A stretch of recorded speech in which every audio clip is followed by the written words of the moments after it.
Because when I was on track myself, I almost felt that I had some control over the situation, which I didn't. I just didn't feel it's coming. Now on the sideline, I'm the typical nervous Nelly, because I know what they're potentially facing and all of that. So again, it's a double-edged sword. And once I stepped out of the cockpit, I then realized what my wife had been going through, our entire life together, since we married, because we got married soon after I started racing. Nevertheless, it's been extremely rewarding in so many ways. But it is because of the safety aspect, always there. There's always that concern, if you will, and the parent, the feeling of the parent that you always want your kids to be safe never goes away. What's doing, everybody? I'm Alec Lace. Thank you for watching First Class Fatherhood. Today's guest on the podcast is Mario Andretti.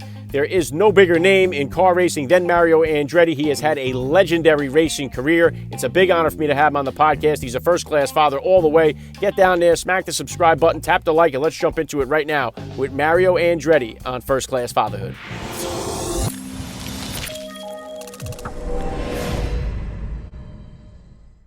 Joining me now, first-class father Mario Andretti. Welcome to First Class Fatherhood. Thank you. Thanks for having me, Alec. Yeah, well, this is a big honor for me. So let's start it right here. How many kids do you have? How many grandkids? Well, I have 3 kids, 7 grandkids. Yeah, wow, incredible. And, obviously, you've had a very successful career in the racing world. You're a legend in the racing world here. So along the journey that you've had, Mario, how did first becoming a dad kind of change your perspective on life? Oh, it did change my perspective indeed. I was a dad at a very young age, 22 years of age. And I don't think anything in the world could have contributed to my maturity more than fatherhood.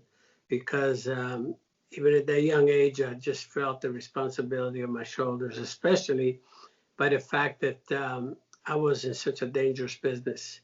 And in those years, back in the early 60s, when my career started, the safety factor, in our sport was not what we're enjoying today, of course.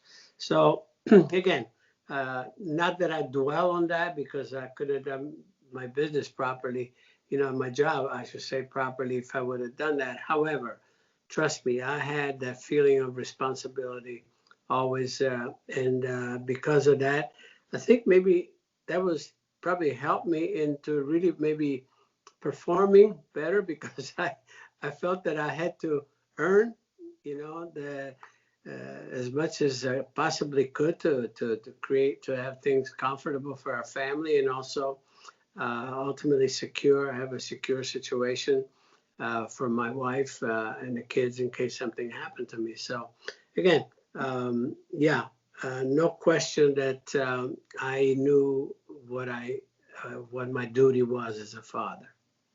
Yeah, very well said, Mario. And then fast forwarding that, obviously, your kids got into racing, grandkids got into. What was it like for you to watch your son and then eventually grandson get involved and follow in your footsteps into the racing world? Were you able to separate from a racer, competitor, and father while you watched them compete?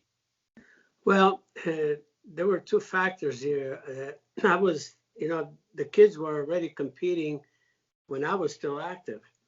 So we were on track together. As a matter of fact, my oldest son, Michael, he and I mean, we've had an incredible run as far as the career is concerned. We've been on podium in an IndyCar race 15 times, father and son, first and second, 5 times, that sort of thing. And so bottom line is, enjoying that part of it was just beyond what you could ever hope.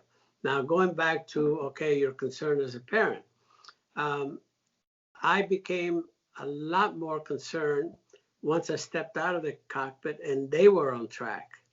And even to today, my grandson, for instance, when he's out there, mainly because when I was on track myself, I almost felt that I had some control over the situation, which I didn't. But just a factor that that I just didn't feel is coming. Now on the sideline, I'm the typical nervous Nelly, because I know what they're potentially facing and all of that. So again, it's a double-edged sword. And once I stepped out of the cockpit, I then realized what my wife had been going through, you know, our entire life together, you know, since we married, because we got married soon after I started racing, you know, and again, she knew what she was getting into, possibly, but she probably didn't think it was going to last as long as it did, you know. But nevertheless, it's been extremely rewarding in so many ways. But it is because of the safety aspect, you know, always there. You know, there's always that concern, if you will, and the parent, the feeling of the parent that you always want your kids to be safe never goes away. Yeah, good stuff, Mario. And what would you say, what would you consider to be the top values that you hoped to instill in your kids growing up, and how did that play out as they became adults themselves? Well, obviously, I mean, pride of accomplishment, you know, and just the honesty aspect, how to deal with responsibilities in your life with the people you work with and the people you work for. And, you know, all of those factors, I mean, never burn a bridge, you know, and that's been something that I've learned early in life, you know, just watching other people make those mistakes and so forth. And, you know, it just, and then, you know, just lead by example in so many ways, if you will, but make sure you follow the proper examples. Yeah, right on with that. And Mario, what kind of advice would you have for the dad or for the parent out there whose son or daughter is interested in a racing career, but they're not Mario Andretti. They don't have any history in the sport. They're not comfortable with it or familiar with it. What kind of advice would you give to the parents out there whose kids are really passionate about pursuing a racing career? Well, you just said the key word, you know, if the kids are really passionate.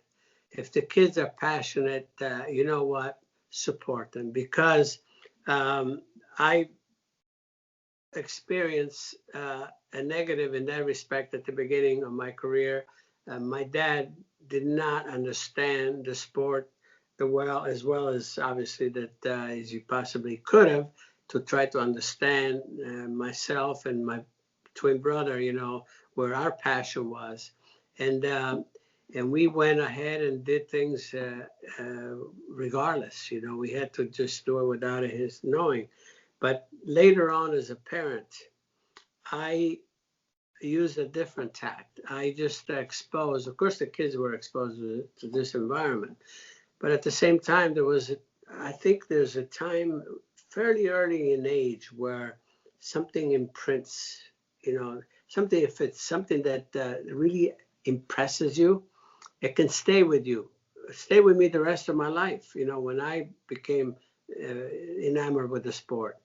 And so I just tested my kids early on, like at age 9, put them in a go-kart and okay, just go for it, see if you can see if you have some fun with it. You got to have some fun with it at the same time, and before you get serious.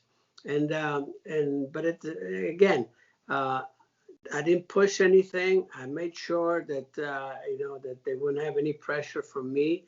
But again, I detected a desire, and as a parent, as I say, if you detect that desire, let them do it.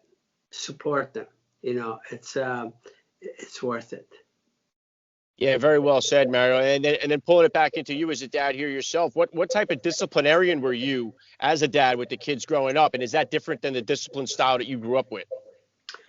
Well, I give my wife a lot of credit for that, quite honestly. I mean, yes, I mean, uh, Deanne was very, very no nonsense type of a lady, you know, with the kids, and they knew it. And we didn't really have any real issues along the way as far as discipline. I mean, you got to do your homework, you got to do all the things, you know. But again, I relied a lot on Deanne because of you know, I spent so much time away from home. As a matter, I got to tell you a little story because it's kind of cute. My son Michael, the oldest one, when he was about 7 years old, the teacher was asking the kids, "What does your dad do for a living?" And so it came to Michael, and he says, "Well, my dad goes to the airport and he makes bread." And he says, "Oh." So, and the reason for that is because I was always with a suitcase, and Michael would say, "Well, Dad, where are you going?" I said, "Well, I'm gonna go to the airport, gotta make the bread."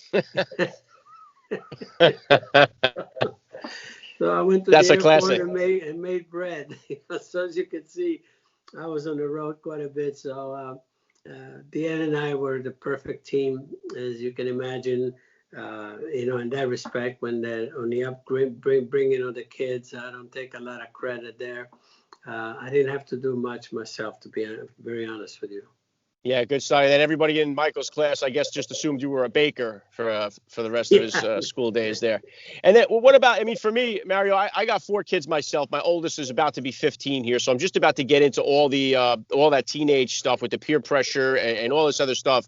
And my youngest is my only girl. She's only 6 now, and I already not looking forward to her hitting this dating scene. You've been through all of this yourself. What kind of advice, or how did you kind of handle it when your kids became old enough to start dating? Well, that's a tricky one, of course. You just gotta, I suppose, you gotta go with your, just your feel, on things like that. I know that my daughter, a couple times, she didn't have the best taste sometimes on some of the the kids that were coming to date her. One time, one of the kids was barefooted, came to the house. I chased him away. I said, "Don't you ever, show up to date my daughter bare, barefoot." So that was an easy one, but things like that, you just got to go with your gut feel, obviously. And as a parent, usually you can sauce those things out pretty quickly. And sometimes they do need some guidance, no question. But again, you hope that in school or wherever they have, their basic relationship with other kids, that they go with the right, with the right group. That's all you can say. And if they don't, you got to, catch it at the pass. Yeah, I'm gearing myself up for all this stuff too. So I'm just about on the onset of it myself. And well, Mario, obviously you're a legend in what you've done. You're going to always be remembered as the greatest that was ever on the track. But when it comes to legacy, that's already established. What do you want your legacy to be as a dad? How do you want to be remembered as a father? Well, as a father, one that cared no matter what. I mean, my concern was first and foremost for the family, absolutely. And I'm not just saying that it was and it still is. My kids are everything to me, today and forever, and my legacy is, yeah, I cared for them and always looked after them the best way possible. And I'm proud of what they've done, what all 3 of them have accomplished in life, and the place they're in right now. So again, we never had any big issue throughout our lives, between Deanne and myself and the kids, and that's huge. So I think, again, my legacy would hopefully be that the kids love their dad. Yeah, awesome stuff. And what's next for you here, Mario? What kind of goals or plans do you have here for yourself for the future?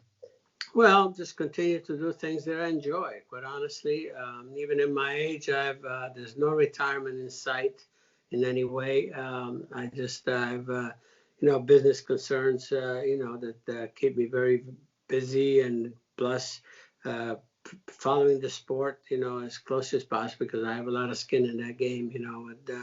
My kids still in it, and me loving it as well as I do. So again, my plate's full.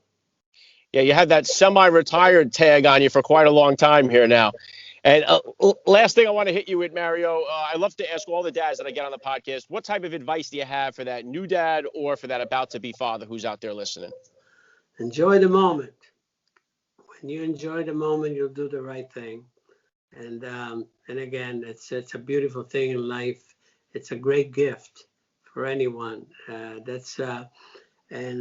again, consider yourself very fortunate when you're in a position of being a father. Yeah, very, very well said. I love the message. This has been a big honor for me. I got to say, Mario Andretti, you're a first-class father all the way, and thank you so much for giving me a few minutes of your time here on First Class Fatherhood. It's my pleasure. My pleasure. Thanks for having me.